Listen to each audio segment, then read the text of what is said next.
وہ جو جن کو میں نکال رہا ہوں وہ میرے ہاتھ میں نہیں آئے گا، میرے ہاتھ میں نہیں پڑے گا، وہ میرے گریباں کو نہیں پکڑے گا. اس کو پتہ ہے اس کو یہ سپاہی ہے جو مجھ سے زیادہ طاقتور ہے، یہ مجھے مار دے گا، وہ پیچھے رہے گا. اور صحیح. میرا موکل مجھے بتاتا جائے گا فلاں کلام فلاں طویل اس کو گلے میں فوراً پہنا دے، اسے پانی پلا دے تاکہ یہ ٹھیک ہو جائے.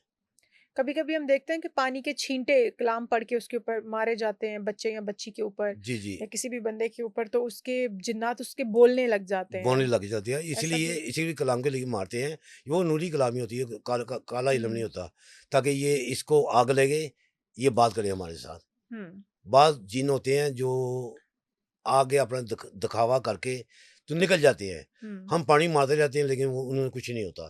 ہوں. کئی آدمی، کئی بچے، کئی مریض ایسے بھی ہیں کہ جن کو الحمد پا یا قرآن کی کوئی چیز پڑھ کے پانی پھونک مار کے ایسے چھینٹا مارا جائے نا تو فوراً تڑپنا شروع ہو جائے گا. اس کا مطلب اس کے اندر ہے کچھ.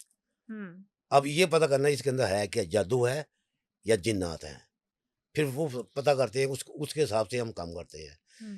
جنات ہیں تو فوری طور پہ اپنے جنات کو بلاتے ہیں، اس کو بھی بگاؤ یہاں سے، اسے پکڑ لو، قید کرو، مارو، تمہاری مرضی ہے. ہوں. اگر جادو ہے تو اس پہ کیا مارنا ہے، کیا کلام ہوں. اس کو دینی ہے، وہ فلاں چیز اتنی مرتبہ پڑھ کے مارے، پھونک مارے، ٹھیک ہو جائے گا.